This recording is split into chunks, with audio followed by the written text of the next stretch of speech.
Video शुरू करने से पहले डिस्क्लेमर, वीडियो सिर्फ और सिर्फ एजुकेशनल पर्पज़ के लिए है। कोई भी बाई और सेल की रिकमेंडेशन आपको वीडियो में नहीं दी जाती है, तो वीडियो के माध्यम से आप सीख सकते हैं। आज की वीडियो में हम बात करेंगे विक्रम सोलार लिमिटेड स्टॉक के बारे में।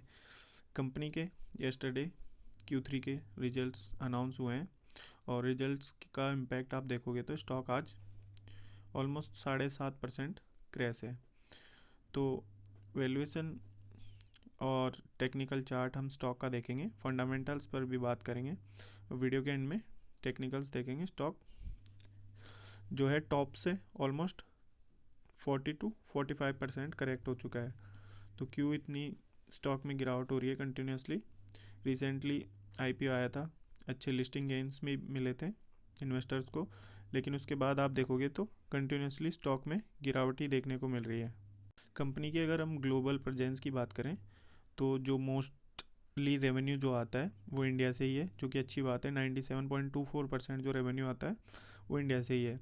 बाकी US से 1% और अदर 1.76%। तो ये अच्छी बात है। जो अभी ट्रंप ने रायता फैला के रखा हुआ है, तो ऐसी कंपनीज़ पे थोड़ा कम इम्पैक्ट पड़ता है। ग्लोबल इश्यूज़ कोई होते हैं तो रेवेन्यू वाइज डोमेस्टिक ही अच्छी डिमांड है, तो अच्छी बात है। 97% जो रेवेन्यू आता है कंपनी का वो इंडिया से ही आता है। कंपनी का जो काम है, जो कंपनी बनाती है सोलार मॉड्यूल्स कंपनी बनाती है, तो जो रेवेन्यू आता है सोलार मॉड्यूल से वो 98.23% जो रेवेन्यू आता है वो सोलार से आता है, और बाकी 2% जो रेवेन्यू आता है वो कंपनी का engineering, procurement, construction and operation and maintenance से आता है। तो ये थोड़ा सा रेवेन्यू जो इससे आता है, तो जो मेजर रेवेन्यू आता है वो सोलार मॉड्यूल से ही आता है। तो लिस्टेड स्पेस में हम बात करें तो 2 कंपनियां हैं, वारी एनर्जीज और प्रीमियर एनर्जी। तो उनसे भी कंपेयर करेंगे वैल्यूएशन वाइज विक्रम सोलार कहाँ पे ट्रेड कर रहा है। तो कंपनी का करंटली मार्केट कैप 7,210 करोड़ का है और PE जो स्टॉक का है वो 16 का है। ROC ROE बेहतर है और डेप्ट कंपनी के ऊपर 260 करोड़ का है, तो स्मॉल सा डेप्ट है। आप डेप्ट फ्री कंपनी आप बोल सकते हो। प्रोमोटर होल्डिंग जो है 63% है। जो कंसर्न है वो ये आप देखोगे प्लस्ड गिरवी रखे हुए हैं स्टॉक ने 48%। तो ये जो 48% जो है ये इस 63% का लगभग आप देखोगे तो ऑलमोस्ट आधी होल्डिंग गिरवी कंपनी ने रखी हुई है। तो ऐसी छोटी कंपनियों को जब फंड रिक्वायरमेंट होती है तो फंड अरेंज करने के लिए इन्हें स्टॉक गिरवी रख के ही कर्जा लेना पड़ता है। तो कर्जा लेना कोई बुरी बात नहीं है, लेकिन उसे सही जगह यूटिलाइज़ करना, अच्छे बिजनेस में लगाना, वो एक बात होती है।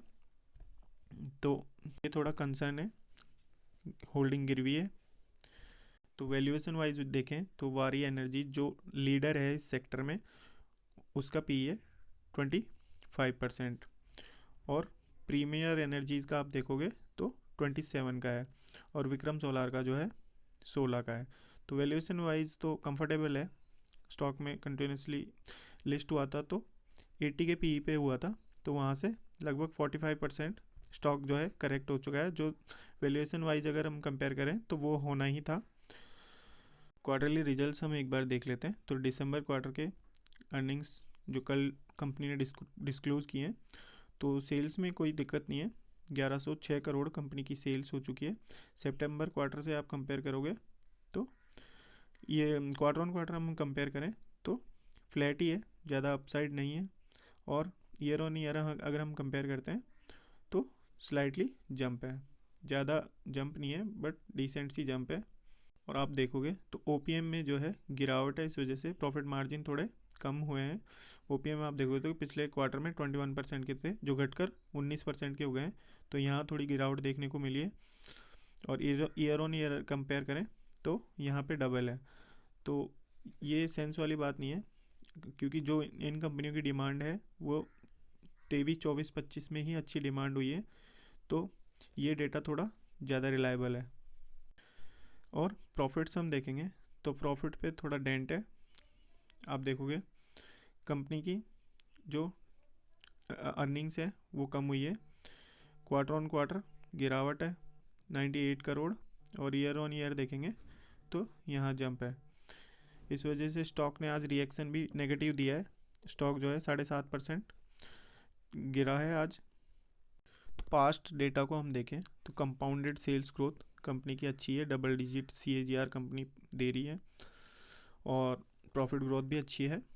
बट जो वैल्यूएशन वाइज जो करेक्शन होना था, और सोलार सेक्टर जो है एनर्जी सेक्टर आप देखोगे तो सभी कंपनियां 20 से 30 के PE पे ट्रेड करी हैं, तो डिसेंट वैल्यूएशन पे कंपनियां ट्रेड करी हैं। अभी यहाँ जो है इन्वेस्टर्स की बाइंग नहीं हो रही है, तो वैल्यू इन्वेस्टिंग अगर करनी है तो एनर्जी सेक्टर को आप स्टडी के लिए देख सकते हैं। कंपनी के पास करंटली 30 करोड़ का कैश फ्लो भी है। अभी आप देखोगे शेयर होल्डिंग पैटर्न एक बार देख लेते हैं। अभी दिसंबर क्वार्टर का अपडेट नहीं हुआ है, जैसे ही दिसंबर क्वार्टर का होता है तो हम एक बार डिस्कस कर लेंगे। प्रमोटर्स के पास करंटली आप देखोगे तो 63% की होल्डिंग प्रमोटर्स के पास है, FIs 2% है और DI 6% है और बाकी 28.5% पब्लिक है। तो शेयर होल्डिंग पैटर्न तो डिसेंट ही देखने को मिल रहा है। बाकी टेक्निकल्स पे हम एक बार बात कर लेते हैं, स्टॉक के टेक्निकल्स देखते हैं, टेक्निकली स्टॉक कैसे परफॉर्म कर रहा है। स्टॉक का डेली चार्ट है, डेली चार्ट पे आपको थोड़ा अच्छा व्यू देखने को मिलेगा क्योंकि न्यू लिस्टेड कंपनी है। तो आप देखोगे स्टॉक जो है अच्छी खासी लिस्टिंग गेन के साथ लिस्ट होता है, उसके बाद स्टॉक में कंटिन्यूसली गिरावट के बाद यहाँ स्टॉक थोड़ा रुकने की कोशिश करता है, यहाँ बेस बनाता है। बट आप देखोगे तो यहाँ पहला ब्रेकडाउन यहाँ करता है, इसलिए टेक्निकल्स की नॉलेज होना बहुत ज़रूरी है। तो जो स्टॉप लॉस के साथ और एक्टिवली इन्वेस्टिंग करते हैं तो पहला जो एग्जिट जो स्टॉक में बनता है वो ये बनता है। तो जिन्हें टेक्निकल्स की थोड़ी नॉलेज है तो वो यहाँ एग्जिट कर गए होंगे, और उसके बाद आप देखोगे तो ब्रेकडाउन के बाद ये बड़ी गिरावट, और करंटली आप देखोगे तो जो स्टॉक ने यहाँ बेस बनाने की कोशिश की थी तो कल इसका भी स्टॉक ने ब्रेकडाउन कर दिया है। तो पीछे के चार्ट्स कोई अवेलेबल है नहीं न्यू लिस्टेड कंपनियों में, तो न्यूली लिस्टेड कंपनी है तो पीछे के चार्ट अवेलेबल है नहीं, तो उस डेटा को हम एनालाइज कर नहीं सकते। तो जब भी ऐसी कंपनियों में गिरावट होती है तो बहुत ही ज़्यादा इंटेंस तेज़ी के साथ स्टॉक गिरते हैं। अब कोई उसका हम अंदाज़ा नहीं लगा सकते कि स्टॉक कितना गिरेगा, तो जब तक कोई रिवर्सल नहीं होता है तो स्टॉक में ना ही हाथ डाले तो बेहतर होगा। अगर कोई भी रिवर्सल होता है तो मैं वीडियो के माध्यम से आपको बता दूंगा। वीडियो अच्छा लगा हो तो आप चैनल को सब्सक्राइब कर सकते हैं ऐसे ही इन्फॉर्मेटिव वीडियो देखने के लिए। Thank you so much. मिलते हैं नेक्स्ट इन्फॉर्मेटिव वीडियो में।